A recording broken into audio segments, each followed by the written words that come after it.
Bien, bonjour à tous. Thank you everyone for attending this conference on protection of strategic assets in M&A transaction. So a few introduction, if you mind. First of all, I am your guest for this conference. My name is Pascal Dupérat, and I'm the founder of RELIANS. It's a company that specializes in the institutional architecture of strategic M&A operations. So we mainly intervene on M&A transaction for strategic and institutional diagnosis, conduct of institutional dialogue, and structuring M&A transaction in strategic sectors. Today, the issue is to understand how to protect strategic assets during foreign investment in a strategic company, and most of all, the mechanism of screening for FDI. And so one of the issues for all of us, for the private actors, first of all, is to understand the role of public decision makers in an operation in which they are involved. For public decision makers to identify the strategic stakes on M&A operation, and for public observers, which are most of you, to understand behind the headlines the great battles of the economic competition. So, just to understand what is at stake, I will give you a few M&A context of strategic sectors. First of all, we can all agree that we have global competition for access to sovereignty technology. We can talk about it later. Key resources and commodities, critical infrastructures, rare earth, and also datas. This global competition has to be put in perspective with a high level of foreign direct investment in the world. If you look just at these numbers for the last 10 years, you see how important are the foreign direct investment in the global economy, and especially regarding M&A transactions. So it's very important to imagine that we have a kind of cloud of money wanting to invest, and so countries are competing each other to attract these investments. Companies are competing with each other to buy other companies, and investment funds are trying to find some investors also and some good opportunities. So this global competition had to make a balance between attractivity on one side and protecting foreign strategic assets on the other side. And if we put this also in perspective with the global economy and what happened in 2020, you see with, for example, this just a French for the CAC 40. If you look at the fluctuations, you see that you can have in 1 month a total change of opportunity. Some companies that were very high could be very easily affordable, and on the opposite today, you have companies who have a lot of cash and who can buy a lot of other companies. So this global competition for access to technology and to strategic companies is also enforced and improved by the fact that we have a lot of economic opportunities. In that context, what you have to understand and to remember that all the states and countries around the world are continuously strengthening the FDI screening, meaning that they are looking and protecting their strategic asset for what I will call bad behavior or a will to buy strategic assets, not in order to develop them, but in order to threaten the national security of a country, or at least to get some opportunities and to steal some technology or some key resources. So if you look at the past 10 years or 20 years, you have a continuous strengthening of the FDI screening, meaning the foreign direct investment mechanism of controlling acquisition in strategic sectors. And it's true in the US, which is kind of a landmark as a regulation, but it's also true in Europe, and we will see that in a few moments. So when we are talking about all of this, you have to think as Europe as a kind of theater for competitions. And what are we talking about? I would just give you an example. As we know that the US are blocking, and they are very strict on the national security review, they are blocking investment from, example, China to do their acquisition in the US. So if the Chinese can't buy a company in the US, they will go in Europe to buy it. And at the end, Europe become the theater for this competition. So for companies, it's very important to understand that they have to monitor a lot more than acquisition than before. They have to talk a lot more to the government than before, and that they have to think ahead of their M&A acquisition by structuring it much more than before.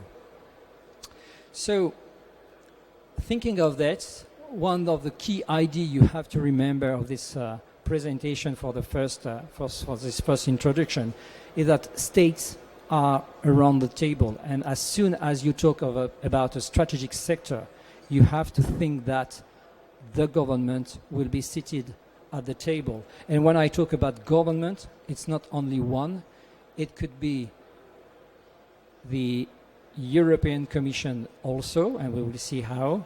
And it could be, for example, the United States of America with the CFIUS, and we will talk about it. And why it's important for you to know that? It's because these states in a M&A acquisition have huge power. They have a power of authorization, of refusal. They can propose mitigation agreements, financial sanctions, and even then, they can cancel the transaction.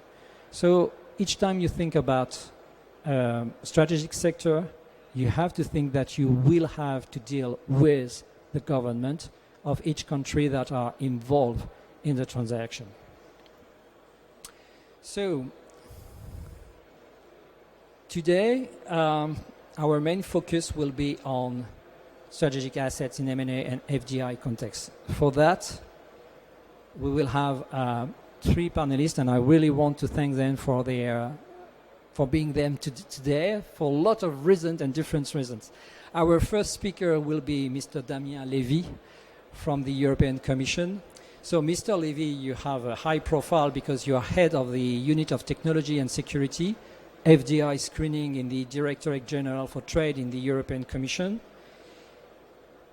You joined the European Commission in 2001, working on issues including trade policy, merger and control policy. You are also a senior EU trade diplomat in Washington, D.C., and you were there from 2014 to 2014 to 2018. And for that reason, you work on the 2 administrations, Trump administration and Obama administration. You oversee the work, and this is what is most important for us today. You oversee the work of the screeners team of all FDI cases and chair the European Union Investment Screening Expert Group of member states, and also the Commission internal FDI screening network. So you are really the guy of the situation today.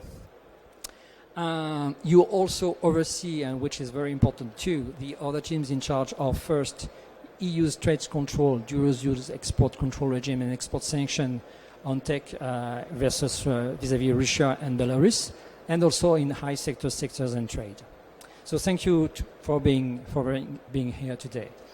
Our second speaker today will be Mr. Ivan Schläger.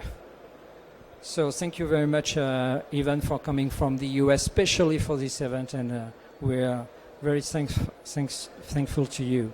So, Mr. Schläger, Ivan, you are an international trade and national security partner in the Washington, D.C. office of Kirkland & Ellis LLP. You represent a diverse group of clients ranging from defense companies, major telecommunication providers, and media and technology companies. You have a significant experience navigating national security reviews and negotiating complex mitigation agreements. And in 2021 and 2022, you were nominated, awarded Chambers Globals, and has been one ranking in international trade. Of course, you are the expert in the Committee of Foreign Investment in the United States, called the CFIUS, and I can say you're really a cornerstone of this practice around the world. So thank you for being here today. And our third panelist, which is Nassib Abou Khalil from Nokia. I want to thank him. So you see, he's wearing a mask, and we can award it because he's very careful of his neighbors. So thank you very much, Nassib, for attending. So you are Nokia Chief Legal Officer since August 2019, and you are responsible for all legal and compliance matter of the Nokia Group, which is, of course, very important.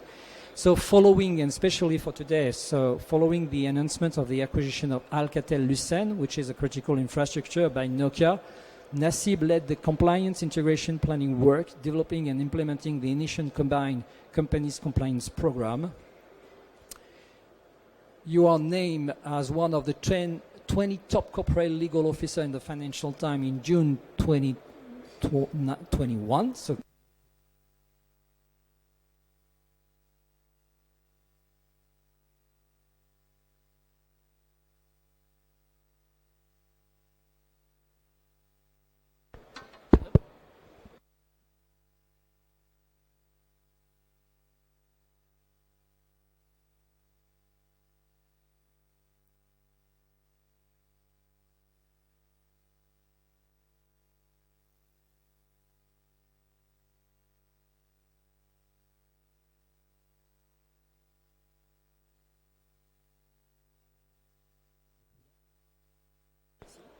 et celui-là, parfait. And so, Nassim, you were named one of the 20 top corporate legal officers in the Financial Times in June 2021. And you're also an advocate for equity, inclusion, and diversity in your company. But of course, today you will talk on your behalf and not in the name of your company. And I think it's important. So we will start this presentation, and I will call to the floor Mr. Levy for his presentation. And I thank him again for being in today. Thank you very much. Thank you very much.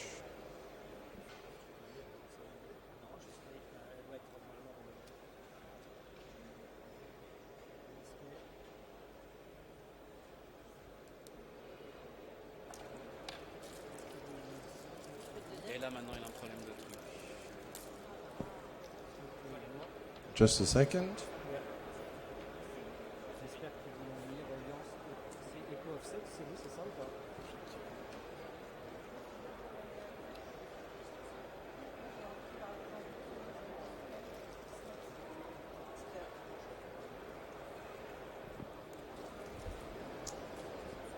Il y a des piles sur les deux. On a dû changer les piles. Ah, vous en avez un?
Well, ladies and gentlemen, let's not wait. You're here. Our time is precious. Let's see if they find it back or not. But very pleased to be here today.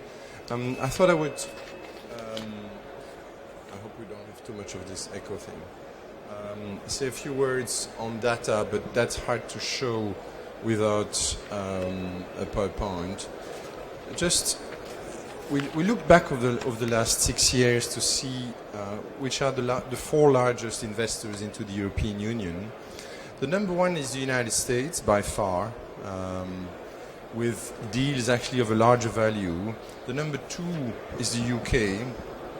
So the number three is Switzerland, and the number four is actually China, interestingly, and China actually increasing in the number of deals. In particular, China tends to, when you look at the last 6 years, and I hope we'll be able to show this slide, but China tends to focus more on smaller transactions. Now, back in 2017, the European Union had 11 member states with a system to control foreign investments. We had two problems with this. The first problem was that each national system, for example the French, was only looking at the impact of a transaction on France. And the second problem was that nobody was looking at European strategic assets. So this means, we had a problem, kind of a collective action problem. We have blind spots. The French were only looking at the French problems, the security problem, public order. The Germans the same. And the second problem was nobody was looking at our strategic assets. Now, what are these? These are, for example, Galileo, the Earth observation systems. Okay, there we go. Oui, c'est ça. There we go.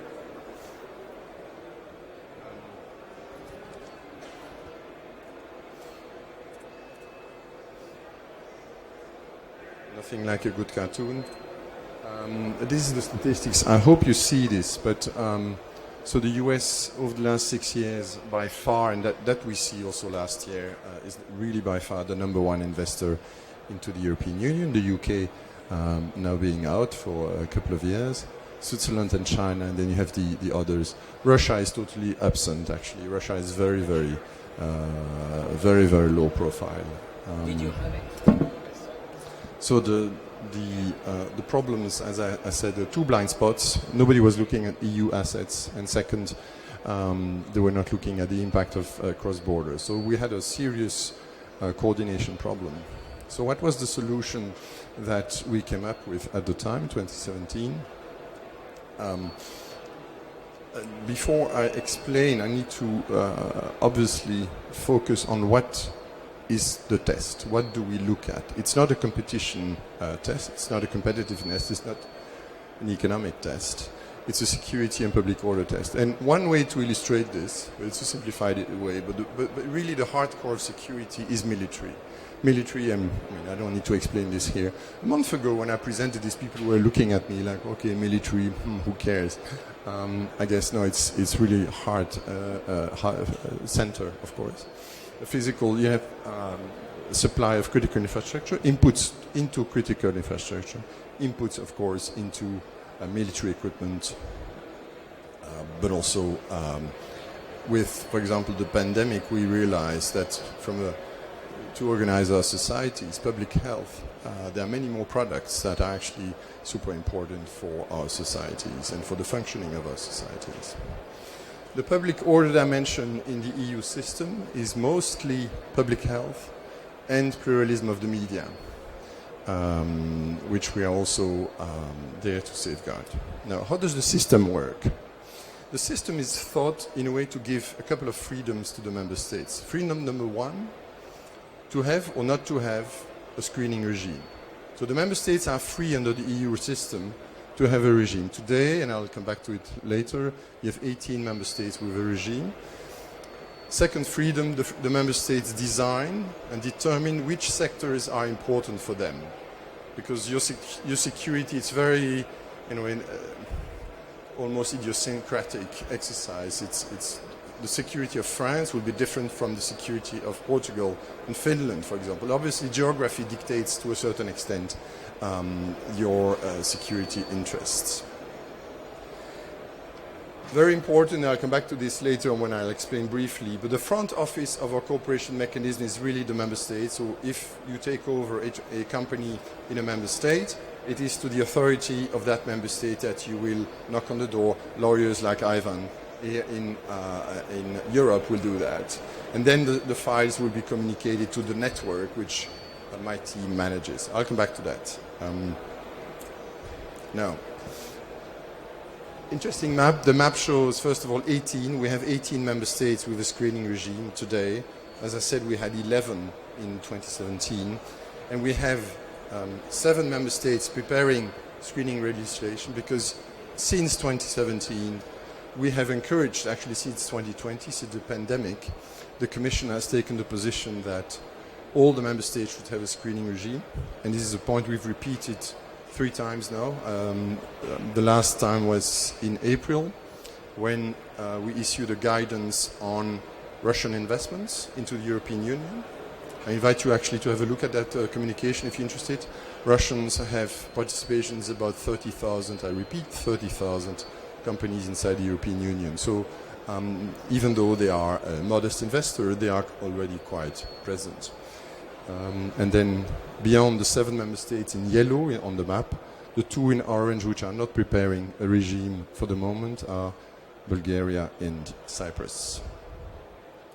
How does the system work? So you remember the front office, a member state. A member state which is screening a transaction is in gray on the left, will notify the network, which is the 26 other member states plus the Commission, of a file it is screening. We all have 15 days, 15 calendar days, to say, this acquisition is actually also has an impact on my country, or it has a European dimension. In my team, as soon as the case is sensitive, is in a sensitive sector, we will proactively organize a call with the member states concerned, because as soon as there's a European dimension, we think we need to make sure everybody looks at it. So we are in a way a tool of vigilance to a certain extent. If a case is interesting, unclear, we ask questions. This is the start of the orange phase, the phase 2. To the notifying member state, usually they go back to the investor asking additional questions, either on the investor or on the target or on the transaction itself, because things are not always clear. At the end, when we get the answers from the member states, so let's give an example. A French acquisition, it's notified, the green phase, phase 1. We ask questions, we start the phase 2, orange, we get the answers, we are at the end of phase 2. Then we need to determine within basically 10 days, whether or not the case is so sensitive that the Commission needs to issue a recommendation to the member states notifying the case and screening the case. And any other member state in the network which has also issued comment or has received answers has to take the decision, do we consider that our security is at stake by the transaction taking place in another member state? A classic example, the French company in my example would be supplying to, let's say, one of the German companies here, which are a supplier to the German Bundeswehr. Simple example. Cross-border provision of goods and services to a supplier to the Bundeswehr. Germany is likely to be impacted if there isn't a good alternative to, let's say, the French supplier. It's easy because here you actually can make things very real. Then we go back, if the Commission has issued an opinion, and we issue opinions in less than 3% of our cases, the member state takes over and takes the final decision. There's a lot of competition. Let's wait.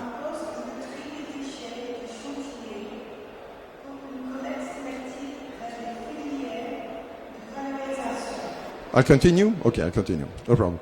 The member state takes the decision. Our opinions are not binding. In practice, we work so closely with the member states that when you agree on what are the relevant facts, you interpret them together, you agree on the consequences. In a way, the question on whether or not our opinion is binding becomes moot, because what we do reinforces what the member states does and vice versa, actually. So it's been actually working quite well. So far, what's the experience? In our first annual report, we showed a picture of what the national authorities have been doing. 80% of the deals are cleaned very quickly.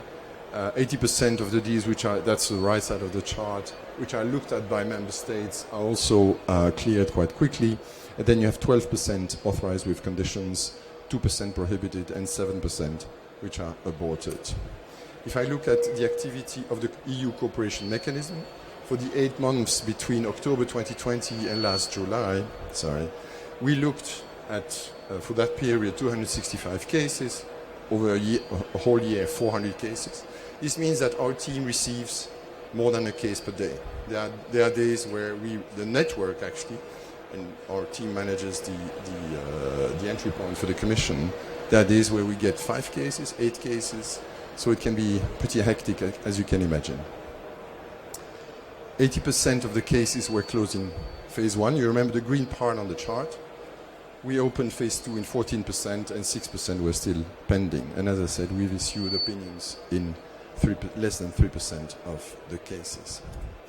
Looking ahead, what are our priorities? I would say go from 18 to 27.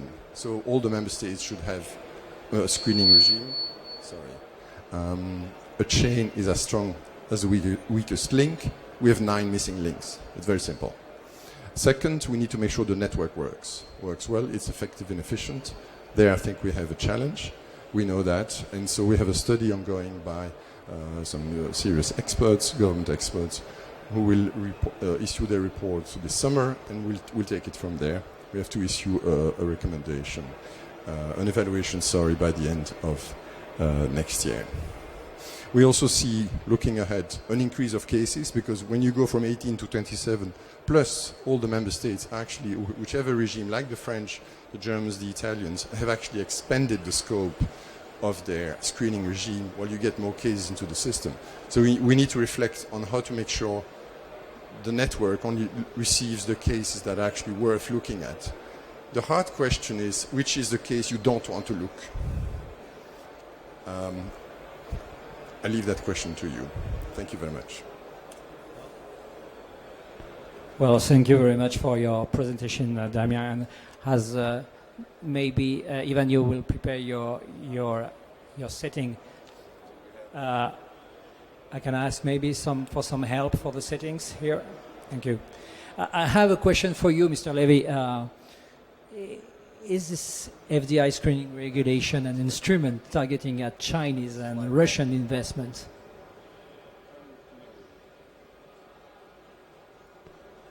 No, the instrument is country blind. Each case that comes in, we look at the target, the vulnerabilities of the target, what are the products it sells, the services, what is the research, the IP portfolio, and we look at the foreign investor. And indeed, the regulation says that when we look at a foreign investor, we need to look whether it's state-owned or under the influence or control of a foreign government.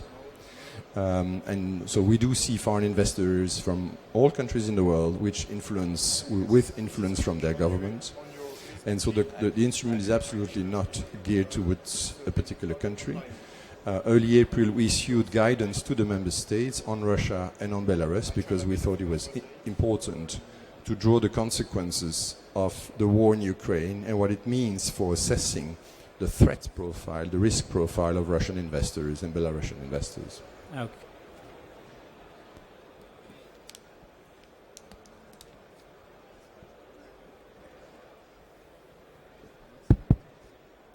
Hello? Yeah.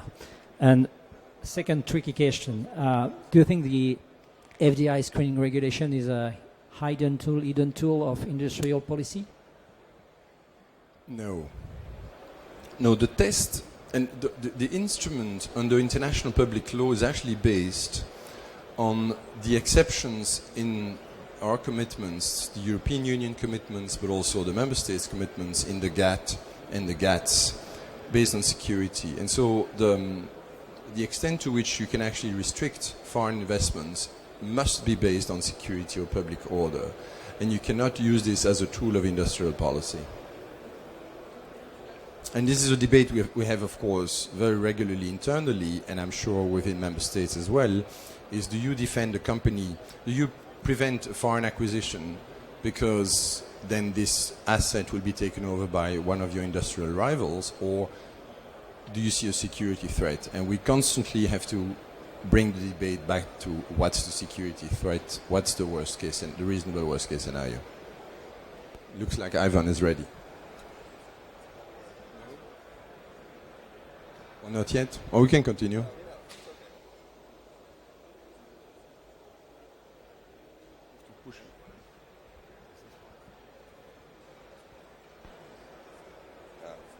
How about this? Okay, great. Well, I think that we're having some technical difficulties with the slides, but so I'll just speak off the cuff. My name is Ivan Schleger. I'm a national security partner, as Pascal said, at Kirkland & Ellis, where I handle cross-border transactions. But I want to tell you a little bit about my personal history because I think it will set the stage for the gift that keeps on giving, which is the Foreign Direct Investment Review that started in the United States. I was the chief counsel of a Senate committee in the late 80s. Okay, I was the chief counsel of a Senate committee in the late 80s. And we should title this presentation, "The More Things Change, the More They Stay the Same." In that time, the U.S. was focused on maintaining their technological advantage in the battlefield and ensuring that their technological advantage was maintained vis-a-vis the Soviets. In the late 80s, a Japanese company named Toshiba sold precision machine tools to the Soviet Union and enabled the Russians to make propellers for their submarines that allowed them to run quiet. There was a huge outcry on Capitol Hill, and the members of the Senate decided, you know what, we need a mechanism to review foreign investments, particularly Japanese investments in the United States, that could threaten or impair the national security. And so we came up with the worst acronym in the United States history, CFIUS, the Committee on Foreign Investment in the United States. And CFIUS is charged with reviewing transactions that could threaten or impair the national security. At the time, the Treasury Department was concerned with maintaining an open investment environment, and yet the Defense Department wanted to ensure that critical and foundational technologies, microelectronics, communications technologies, precision machine tools, precision coatings, that we would maintain that capability in the United States, and we would ensure that our adversaries didn't have access to that capability. So we came up with this regime where the Treasury Department chairs and then a lead agency. Now, 11 agencies sit on the CFIUS committee. They have to operate under unanimity. 11 agencies operating under unanimity. What can possibly go wrong? There will be a lead agency appointed depending on the sensitivity of the technology, and that lead agency will do two-stage review. The first part of that review is what are the threats, risks, and vulnerabilities related to the foreign investor? Are they connected to... Oh, here we are. No, we lost it. So how do I move it? Press forward. Yes. Okay. Here we are. So what is CFIUS?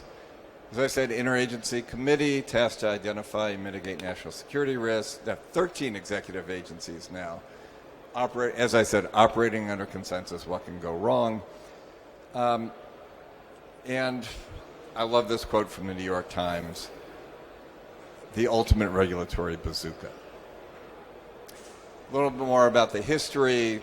So it was originally, CFIUS was established to study foreign investment.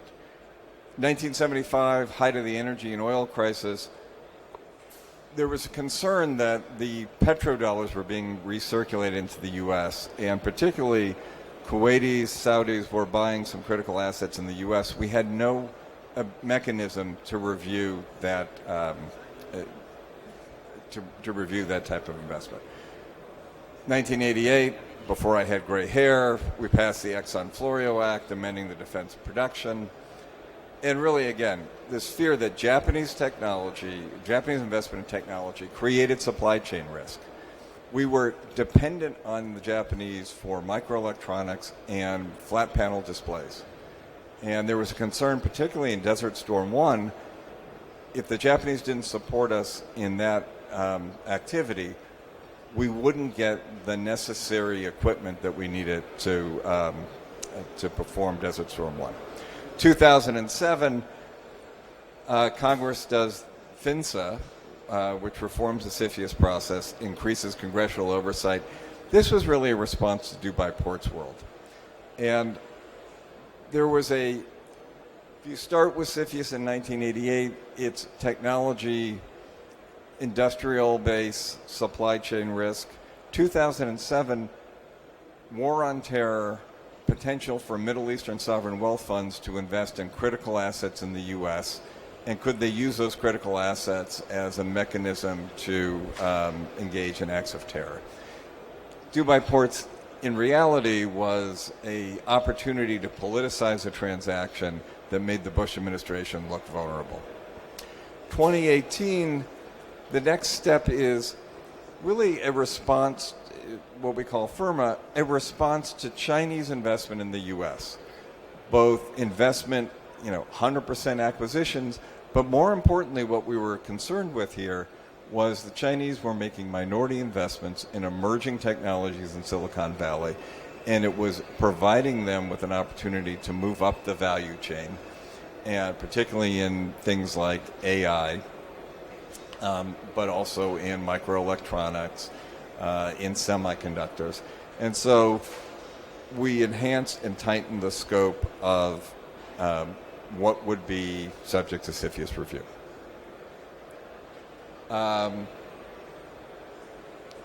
here again, we try to balance maintaining an open investment environment, keeping our technological edge, ensuring that we're not dependent, and this is really a critical point. And Nasib will talk about this. The U.S. no longer has wholly owned telecom equipment manufacturers. We're really dependent on foreign telecommunications equipment manufacturers. For some critical components and critical coding components, we're dependent on foreign suppliers. And then this last point, particularly since I'm here in France with the Gaullist tradition, certain U.S. allies may not support U.S. military efforts and could potentially withhold supply. And so, again, more rigorous review, 2007, 2018, paid for my children's education. So here's the other thing. As I said, the CFIUS goes through threat, risk, and vulnerability, and then can those threats, risks, and vulnerabilities, can they be mitigated? And then in order to, so let me step back here. The Director of National Intelligence does the threat assessment on the foreign investor. The vulnerability is, can the asset that they're buying in the U.S., can it be used for nefarious purposes? Software company, backdoor into the software that can't be detected. Semiconductor company, the potential to corrupt the semiconductor so that it fails to perform in a critical system. Firmware that can be used potentially to remotely access a system and pull out data. And so we look to see what's the level of vulnerability, and then can we enter into a national security agreement that mitigates that risk? This is an emerging trend that I think is very important, which is data has now been identified as a national security risk. So mobile advertising, patient information, DNA technology. We believe that the Chinese are hoovering up huge amounts of healthcare data, financial data about the U.S. TikTok is a great example. I mean, here you have an application that has been universally adopted in the West with an algorithm that is developed in China in pushing information, both pushing content and storing information about U.S. and other customer preferences. And a friend of mine at one of the security agencies said, it's amazing that this is the first universally adopted application on everybody's cell phone in the U.S. And what a great tool and opportunity for the Chinese. Expect the unexpected. So here are some difficult cases in real-world examples. Back in the day, and this is 1991, Thomson CSF wanted to buy the Missile and Aerospace Division of LTV. They made the tail section for the B-2 bomber. They developed stealth technology. At the same time, the French were making us fly around France in order to bomb Libya and weren't necessarily supporting all our initiatives around the world. And there were some accusations that when U.S. companies were coming to France to negotiate business deals, the seats in Air France were bugged. So there was some there was some concern about a French state-owned company at the time buying missile and aerospace division. And so that was the first time. So that my Chinese clients say, this is all about China. Well, actually, the first time a case was withdrawn was a French acquisition of a U.S. company. Second example, garbage cans and nuclear submarines. We represented a company that manufactured urethane, and they manufactured urethane for garbage cans. That was their principal business. Ironically, the formula was tweaked, and it became the only urethane product that kept acoustic tiles on our nuclear submarines from falling off the submarine. And so we had a European buyer. We had to insulate and isolate that formula and that division from the European buyer because, pretty sensitive to try to keep acoustic tiles on nuclear submarines. Printers and missile defense. This was one of my favorite transactions. Chinese acquisition of a network printer business. And I'll never forget the investment banker at the time said, it's a printer. What's the defense issue with the printer? And I called a friend of mine in the intelligence community and said, well, counselor, let me just say I've used a network printer or two in my experience. A network printer sits behind a firewall. They were all over our missile defense agencies. And that network printer had a software package that was remotely updated periodically. And so we had to take the software out of the printer, take the firmware out of the printer, and insulate the Chinese owner from any access to the firmware, the firmware, the source code and software in that network printer. Airbags and Tomahawk missiles, another one of my all-time favorites. Company named Takata manufactured all the airbags in the United States. The company was in bankruptcy. The only buyer that showed up was a Chinese buyer. And you're thinking, airbags, how does that connect to a Tomahawk missile? The company that manufactured the airbags, 4 times a year, the U.S. government would call and say, we have this rayon fiber. We're going to put it on your looms. We're going to weave this fabric. We're going to carbonize this fabric. And that coats every Tomahawk missile in our arsenal. And so we had in this transaction, in order to get approval, we had to carve out the entire factory with all the looms from the transaction and sell it to a private equity firm so that the Chinese didn't have access to a rayon fiber, which, by the way, Damien, you'll love this. This rayon fiber was banned by the EPA because it was too toxic. But 4 times a year, you're going to take the toxic nature. Nasib, Alcatel-Lucent, the mother of all transactions. And here's one where I think, the agencies kind of missed it.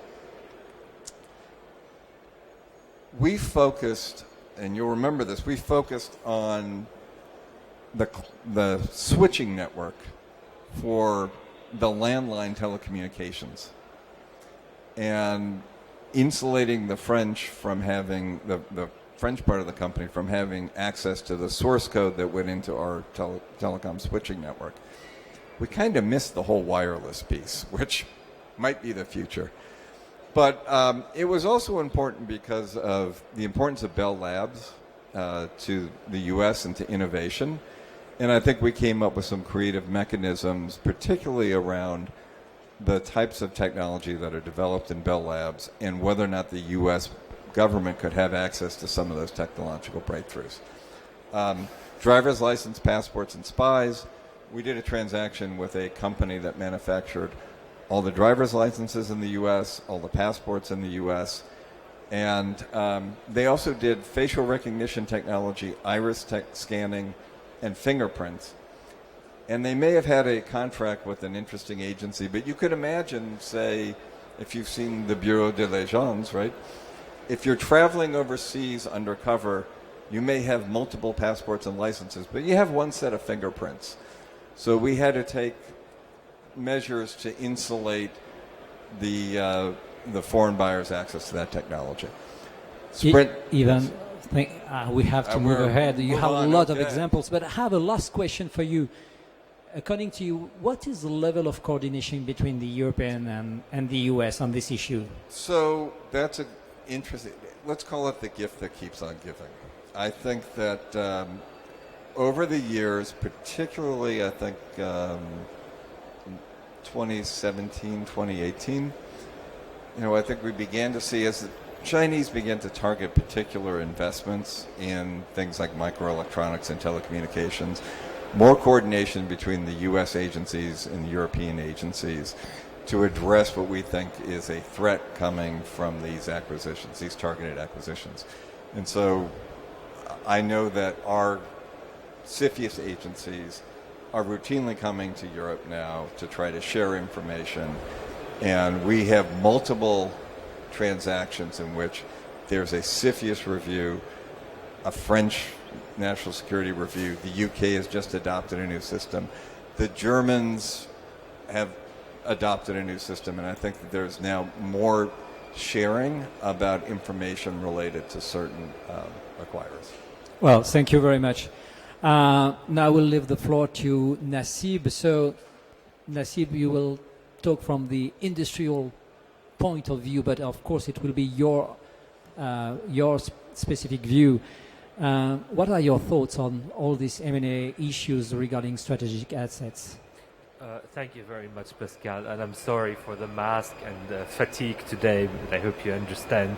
As Pascal said, my experience is drawn from a number of positions that held in a number of companies and not just at Nokia. So I'll be basing my remark on all of those experiences, although the Alcatel-Lucent example has been very prominently highlighted, and it's an important one both for Nokia and for the experience that that enriched my professional life. So in the context of an M&A transaction where it becomes really interesting for an in-house practitioner is when the stakes are really multi-jurisdictional. And there the interaction the interactions between the various jurisdictions could create an enormous amount of complexity, because all of a sudden the acquirer and the seller are not dealing with one government or one set of institutions, but with multiple governments and multiple set institutions with competing interests. And what's even more interesting is that the group that they're acquiring, let's say in the context of an acquisition of a big group, the activities in certain jurisdictions can pollute the process in other jurisdictions depending on how the activities are structured, because what states are looking to do is protect their own critical infrastructure and protect certain critical activity or industry. And you can imagine if critical R&D is done in an unfriendly state, and that is incorporated in technology that's going to be sold in your country, and you don't have your own industry, then it becomes problematic and an issue to be solved. Trust, safety and security are important considerations in all cases. But let me talk a little bit about the role of the General Counsel, so my job actually. And I think one of the most important things for a General Counsel who is working on the transaction of this nature is to explain internally the complexity, to explain internally the different stakeholders and to explain that actually the motivation or the driver are completely different. A big multinational group could be acquiring another big multinational group. Their interest in that small asset that has a national security or is a strategic asset dimension for one state may be entirely irrelevant. Carving it out may not be possible, but the General Council has to preempt this conversation, because if it's not preempted, if it's not well planned, if it's not well explained, and it's not resolved in advance, it could, as mentioned earlier, become a roadblocker for the whole deal. The deal could collapse based on a very tiny little asset that is part of the group that actually does not receive clearance for the acquirer to acquire. And in the context, Daniel, you spoke about the context of the European Union, but in the context of the European Union, it is truly multi-jurisdictional as well. So dealing with the European Union is unfortunately not enough. You have to consider independent individual states and work with them individually. So the process is really complex, pre-closing. And what's truly, truly important for a general counsel is to make sure that the company who is putting its name on the dotted line understands what they're committing to. Because the consequences of not complying with the conditions that are agreed to could be extremely severe, and could be financially severe but also economically severe. So it's very important that companies that are acquiring understand what they're committing to. But understanding is not enough. Companies need to build the process, put in place the policies, have the right people in order, when we talk about CFIUS, for example, we have an internal policy. We have we can consider having companies have an internal policy. They have rules of engagements. They have people that are dedicated to ensure that everything is done according to the commitments that have been signed, and that the proper processes and proper systems and proper safeguards are in place. And finally, I know that we're short on time, but there's one point that I would like to make at last. And I think that for me is a very critical point.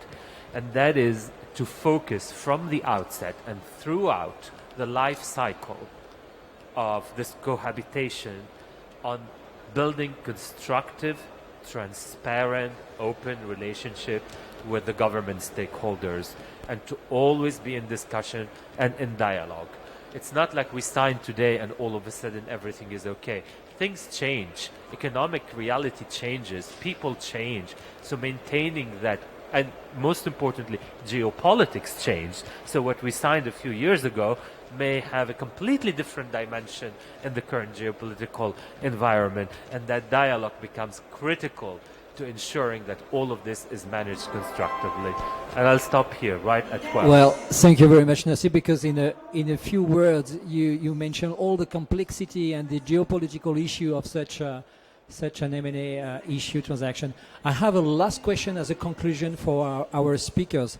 Can you name an example of a strategic sector that does not seem obvious at first glance?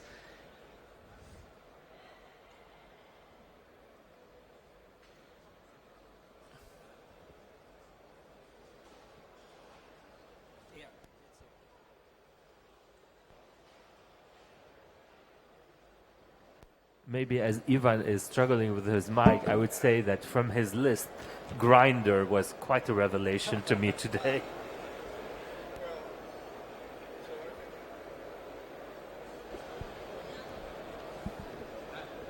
It's working.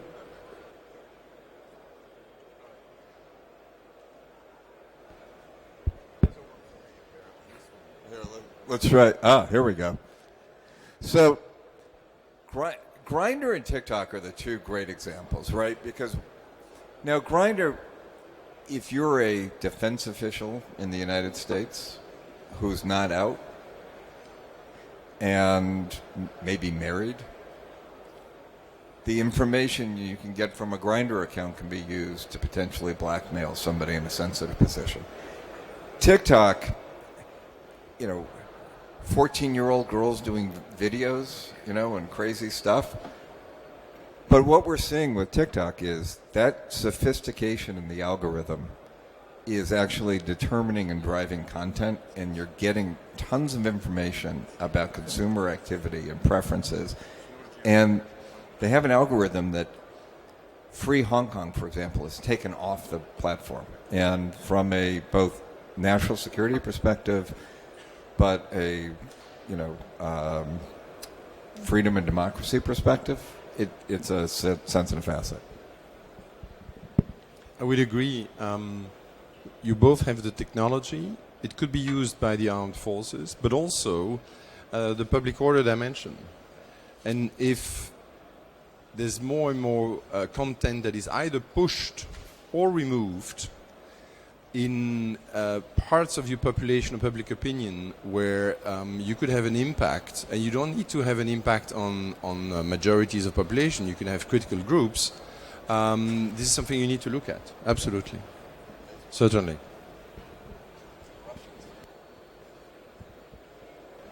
So this is our final word, and we thank you, all of you, for attending this conference, and thank you to our three speakers. Thank you very much.